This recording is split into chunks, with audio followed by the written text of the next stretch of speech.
Noong taong 2016, sa gitna ng malamig at tahimik na lungsod ng Munich sa Germany, ang buhay ni Josephine Navarro ay tila isang pangarap na natupad. Isang 31 anyos na Filipina mula sa Puerto Princesa, Palawan, si Josephine ay masayang naninirahan kasama ang kanyang asawang si Dominic Kruger, isang German civil engineer. Ang kanilang pagsasama ay nagsimula sa isang mabilis na pag-iibigan sa Pilipinas na nauwi sa kasal at paglipat sa Europa. Para kay Josephine, si Dominic ang perpektong katuwang, matalino, responsable at maalalahanin. Ang tanging hangad ni Josephine ay ang makabuo ng isang masayang pamilya sa ibang bansa. Puno siya ng mga plano para sa kanilang kinabukasan, gaya ng pagbili ng bahay sa kanayunan, mga bakasyon sa Pilipinas at ang pagkakaroon ng sariling mga anak. Ngunit ano ang gagawin mo kung sa isang simpleng paglilinis ng bahay ay may matuklasan kang isang kahon na magpapabago sa tingin mo sa iyong asawa? Paano kung ang lalaking katabi mo gabi-gabi ay isa palang wanted na kriminal? Pero bago po ang lahat, baka pwedeng palike ang video na ito dahil napakalaking bagay na ito sa aming content creators. At mangyaring mag-comment sa baba kung taga saang lugar ka para malaman namin saan umaabot ang ating mga video. Maraming salamat po. Ang masaya at tahimik na buhay ni Josephine Navarro sa Munich ay nagsimulang magbago nang dahil sa isang aksidente habang siya ay naglilinis sa kanilang apartment sa Sendling. Isang lumang kahon ang natabig niya mula sa itaas ng cabinet at nang bumukas ang lock nito, tumambad sa kanya ang mga bagay na hindi niya inaasahan. Sa loob ng kahon ay may mga lumang litrato ng iba't ibang babae na hindi niya kilala. Sa likod ng bawat larawan, may mga nakasulat na pangalan at petsa. Noong una, pinilit ni Josephine na huwag mag-isip ng masama. Inakala niya na baka ito ay mga dating kaibigan o kakilala lamang ni Dominic bago sila magkatagpo. Gayunpaman, may isang larawan ang tumatak sa kanyang isipan dahil ang background nito ay tila pamilyar. Ito ang cabin sa kagubatan na madalas banggitin ni Dominic kapag siya ay nagha-hiking ng mag-isa. Ang duda ay naging matinding kaba nang makabasa si Josephine ng isang lokal na artikulo tungkol sa mga nawawalang tao sa Bavaria. Isang muka ang humatak ng kanyang atensyon, ang muka ni Clara Weiss, isang babaeng nawawala mula pa noong 2014. Agad na binalikan ni Josephine ang kahon at doon ay nanginig ang kanyang buong pagkatao nang makita ang eksaktong mukha at pangalan ni Clara Weiss sa isa sa mga larawang itinago ng kanyang asawa. Ang petsang nakasulat sa likod ay Setyembre 5, 2014, ang panahon kung kailan naitalang nawala ang babae. Hindi na mapakali si Josephine. Sinimulan niyang pag-ugnayin ang mga kakaibang kilos ni Dominic, ang madalas nitong pagha-hiking ng mag-isa tuwing weekend at ang mga pagkakataong hindi ito agad umuuwi na may kasunod na laging handang paliwanag. Sa kabila ng takot, mas naging mapagmasid si Josephine. Habang nililinis niya ang kotse ni Dominic, napansin niya ang mga manipis na gasgas sa loob ng trunk o likuran ng sasakyan na tila hindi karaniwan. Isang gabi, habang nagpapanggap siyang tulog, naramdaman niya ang yabag ni Dominic patungo sa study room. Mula sa siwang ng pinto, nakita niya itong may kinukuha mula sa isang lihim na compartment. Kinabukasan, habang nasa trabaho si Dominic, binuksan ni Josephine ang lihim na lugar na iyon at doon ay natagpuan niya ang isang envelope na naglalaman ng mga passport at ID cards. Lahat ay may larawan ni Dominic, ngunit magkakaiba ang mga pangalan. Ito ang naging hudyat kay Josephine na ang kanyang asawa ay may itinatagong madilim na pagkakakilanlan. Hindi na nag-atubili si Josephine. Nagtungo siya sa pinakamalapit na istasyon ng pulisya sa Sendling West Park. Maingat niyang inilahad sa isang babaeng opisyal ang tungkol sa mga pangalang nakita niya. Ang reaksyon ng pulisya ay mabilis at seryoso. Nalaman ni Josephine na ang ilan sa mga pangalang nasa kahon ay bahagi ng mga long-term missing person cases mula pa noong 2007 hanggang 2015. Pinakiusapan siya ng Munich State Police na manatiling kalmado at huwag magpapakita ng anumang pagbabago sa kanyang kilos sa harap ni Dominic.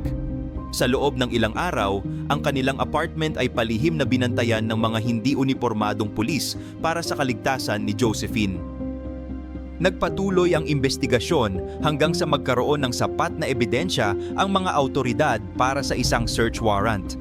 Habang wala si Dominic, sinalakay ng mga pulis ang apartment at doon ay nakumpirma ang mga pekeng dokumento at iba pang gamit na may kaugnayan sa mga nawawalang babae. Si Josephine ay dinala sa proteksyon ng pulisya habang inilunsad ang paghahanap kay Dominic na biglang hindi nagpakita. Kasabay nito, sinaliksik din ng mga operatiba ang cabin ni Dominic malapit sa Kiksi. Doon ay tumambad ang mas matitinding ebidensya, mga personal na gamit gaya ng damit, bag at accessories na pagmamay-ari ng mga nawawalang biktima. May mga mantsa rin ng biological material ang natagpuan sa basement ng cabin na sa kalaunan ay isinailalim sa DNA analysis. Sa kabila ng pagiging wanted, nagawa pang magpadala ni Dominic ng isang maikling mensahe kay Josephine sa pamamagitan ng isang encrypted app. Ang mensahe ay puno ng babala na itigil ang pakikipag-ugnayan sa mga autoridad. Ngunit sa tulong ng digital forensic team, natukoy ang signal ng kanyang mensahe malapit sa bayan ng Garmisch-Partenkirchen, isang sikat na lugar para sa mga hikers. Naglunsad ang pulisya ng isang silent operation at doon sa isang lumang inn ay matagumpay na nahuli si Dominic Kruger. Kalmado siya ngunit halatang gulat sa bilis ng pagkakadakip sa kanya. Noong Pebrero 2017, nagsimula ang paglilitis sa Munich Regional Court. Si Dominic ay nahaharap sa patong-patong na kaso kaugnay ng pagkawala ng mga kababaihan sa rehiyon. Ang testimonya ni Josephine ang naging pinakamahalagang bahagi ng kaso. Matatag niyang inilahad ang lahat ng kanyang natuklasan, ang mga larawan, ang mga peking ID at ang mga kakaibang kilos ni Dominic na dati ay hindi niya binibigyang pansin. Bagaman masakit na mawasak ang sarili niyang kasal at pangarap, pinili ni Josephine ang katarungan para sa mga pamilya ng mga biktima na halos 10 taon nang naghihintay ng kasagutan. Ang malaking pagbabago sa buhay ni Josephine Navarro ay nagsimula sa mismong sandali na pinili niyang basagin ang kanyang katahimikan. Mula sa pagiging isang tahimik at masunuring may bahay na ang tanging inaalala ay ang pangarap na buhay sa Europa, siya ay naging isang matapang na saksi na handang kalabanin ang sariling asawa para sa katuwiran. Ang kanyang mundo na dati ay nakasentro lamang sa pag-aalaga kay Dominic at sa pagpaplano ng kanilang magiging mga anak ay tuluyang naglaho. Kasabay ng pagguho ng kanyang pangarap ay ang pagkawala ng kanyang tiwala sa konsepto ng perpektong pag-ibig na akala niya ay natagpuan na niya sa ibang bansa. Ang naging transformasyon ni Josephine ay hindi lamang emosyonal kundi pisikal din. Dahil sa tindi ng banta sa kanyang buhay, kailangan niyang palipat-lipat ng mga secured housing units sa ilalim ng pangangalaga ng mga pulis upang masigurong hindi siya maaabutan ng posibleng paghihiganti ni Dominic o ng mga kakampi nito. Para naman kay Dominic Kruger, ang pagbabagong ito ay ang tuluyang pagkapunit ng kanyang maingat na binuong maskara bilang isang respetadong civil engineer. Sa loob ng maraming taon, naitago niya ang kanyang madilim at marahas na pagkatao sa likod ng mga blueprint at proyektong pang-imprastruktura. Ang kanyang dating kalayaan na gumala sa mga bundok at kagubatan ng Bavaria ay napalitan ng malamig na rehas ng selda. Ang kanyang reputasyon na binuo ng mahabang panahon ay tuluyang nadungisan at naging simbolo ng kataksilan. Ang epekto ng kanyang pagkabuko ay naramdaman din ng buong komunidad sa Munich, kung saan ang tahimik na distrito ng Sendling ay biglang naging sentro ng isang internasyonal na investigasyon. Ang mga tao roon ay nagsimulang magkaroon ng pagdududa sa kanilang mga paligid, isang patunay na ang pinakakarumaldumal na krimen ay maaaring nagtatago lamang sa likod ng isang ngiti ng iyong kapitbahay. Maging ang sistema ng hustisya sa Germany ay dumanas ng malaking pag-unlad dahil sa tapang na ipinamalas ni Josephine. Ang mga dating kaso ng mga nawawalang kababaihan na itinuturing na mga cold cases o yaong mga wala ng pag-asang malutas ay muling binuksan. Dahil sa mga ebidensyang itinuro ni Josephine, nagkaroon ng mas malawak na kooperasyon sa pagitan ng mga kapulisan sa iba't ibang bansa sa Europa upang pagdugtong-dugtungin ang mga pattern ng krimen na noon ay hindi nila makita. Ang kwento ni Josephine ay naging inspirasyon upang bigyan ng boses ang mga biktima na matagal nang nanahimik sa ilalim ng lupa. Ang katarungan na dati ay tila isang pangarap na lang para sa mga naulilang pamilya ay naging posible dahil sa isang Filipina na mas piniling panigan ang katotohanan kaysa sa kanyang sariling asawa at komportableng buhay sa Germany. Dahil sa kanyang desisyon, ang buhay ni Josephine ay nagkaroon ng bagong kahulugan na higit pa sa pagiging isang asawa. Siya ay naging boses ng katarungan sa isang bansang banyaga sa kanya. Ang bawat hakbang niya palayo sa Germany at pabalik sa Pilipinas ay isang hakbang patungo sa paghilom ng kanyang sugatang puso. Ang kanyang kwento ay magsisilbing paalala na sa likod ng bawat madilim na sikreto, laging may isang liwanag na maglalantad nito. At sa pagkakataong ito, ang liwanag na iyon ay nagmula sa tapang ng isang Filipina. Ang pagbabagong ito ay hindi lamang nagligtas sa kanya, kundi nagligtas din sa posibleng susunod pang mga biktima na maaaring naging target ng kanyang asawa kung nanatili siyang tahimik. Dumating ang huling hatol noong Hunyo 2017 kung saan napatunayang guilty si Dominic Kruger sa serye ng pagkawala at posibleng pagpatay sa mga kababaihan mula 2007 hanggang 2016. Ang desisyon ng Munich Regional Court ay malinaw, habambuhay na pagkakabilanggo ng walang posibilidad ng parol. Para kay Josephine, ang pagbabasa ng hatol na ito ay ang huling tuldok sa isang madilim na kabanata ng kanyang buhay.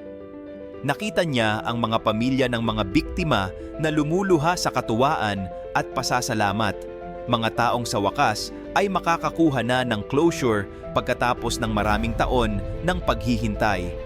Ang katarungang ito ay hindi lamang para sa kanya, kundi para sa bawat babaeng naging biktima ng karahasan ni Dominic. Ang resulta ng kasong ito ay nagbukas din ng pinto para sa mga investigasyon sa Austria at Czech Republic, kung saan may mga katulad na modus ng pagkawala. Bagaman nanatiling tahimik si Dominic hanggang sa huli, ang mga ebidensyang natagpuan sa kanyang cabin at ang testimonya ni Josephine ay sapat na upang hindi na siya muling makapakasakit ng iba. Ang kanyang pagkakakulong ay naging simbolo ng tagumpay ng batas laban sa mga seryal na kriminal na gumagamit ng talino para manlinlang. Ang resolusyong ito ay nagbigay ng seguridad sa mga kababaihan sa rehiyon na dati ay nabubuhay sa takot. Pagkatapos ng lahat ng gulo, pinayagan si Josephine na bumalik sa Pilipinas. Ang kanyang pag-uwi sa Puerto Princesa ay puno ng emosyon. Doon, sa ilalim ng init ng araw ng Palawan, ramdam niya ang tunay na kapayapaan na hindi niya nahanap sa malamig na lungsod ng Munich. Ang pangarap na pag-ibig sa Europa ay maaaring naging isang bangungot, ngunit sa kanyang paggising, dala niya ang katarungan at ang dangal ng isang Filipina na hindi nagpatalo sa takot. Ang kanyang bagong pagsisimula ay puno ng pag-asa, malayo sa mga lihim at kasinungalingan ng kanyang nakaraang asawa. Mahalagang aral ang iniwan ng kwento ni Josephine Navarro. Ang pag-ibig ay hindi dapat maging dahilan upang tayo ay magbulag-bulagan sa katotohanan. Ang integridad ay ang pagpili sa kung ano ang tama, kahit na ang kapalit nito ay ang pagsasakripisyo ng sariling pangarap o relasyon. Huwag nating balewalain ang ating kutob o intuisyon, lalo na kung ang ating kaligtasan at ang kaligtasan ng iba ang nakasalalay. Si Josephine ay naging halimbawa ng katapangan na dapat nating tularan kapag tayo ay naharap sa sitwasyong kailangang mamili sa pagitan ng katahimikan at katarungan. Ang bawat isa sa atin ay may pananagutan sa ating kapwa. Kung mayroon tayong alam na hindi tama, tungkulin nating magsalita. Ang pananahimik ay maaaring maging katuwang ng kasamaan. Ngunit ang katotohanan ay laging may paraan upang lumabas. Ang kwento ni Josephine ay paalala na ang katarungan ay laging mananaig basta't mayroong isang taong handang manindigan para rito. Ang kanyang kapayapaan ngayon sa Palawan ay ang bunga ng kanyang pagpili sa integridad sa gitna ng isang madilim na pagsubok. Nawa ay magsilbi itong babala sa lahat na ang bawat lihim na gawa sa dilim ay tiyak na mahahayag sa tamang panahon. Ang ating mga desisyon ang huhubog sa ating tadhana at ang pagpili sa tama ay laging maghahatid sa atin sa isang mas magandang kinabukasan. Protektahan natin ang ating mga sarili at ang ating mga mahal sa buhay at huwag tayong matakot na hanapin ang katarungan anuman ang mangyari. Ang katarungan at kapayapaan ay laging magkasama para sa mga taong may malinis na konsensya at matatag na prinsipyo. Pakaingatan natin ang ating mga puso at maging mapanuri sa mga taong ating pinagkakatiwalaan. Sa huli, ang katotohanan pa rin ang magpapalaya sa atin. Maraming salamat sa pakikinig sa kwento ni Josephine Navarro, isang kwento ng katapangan, katarungan at bagong simula. Manatili tayong mapagmatyag at laging panig sa katuwiran upang ang mga trahedyang gaya nito ay hindi na muling maulit pa sa kahit kaninong pamilya.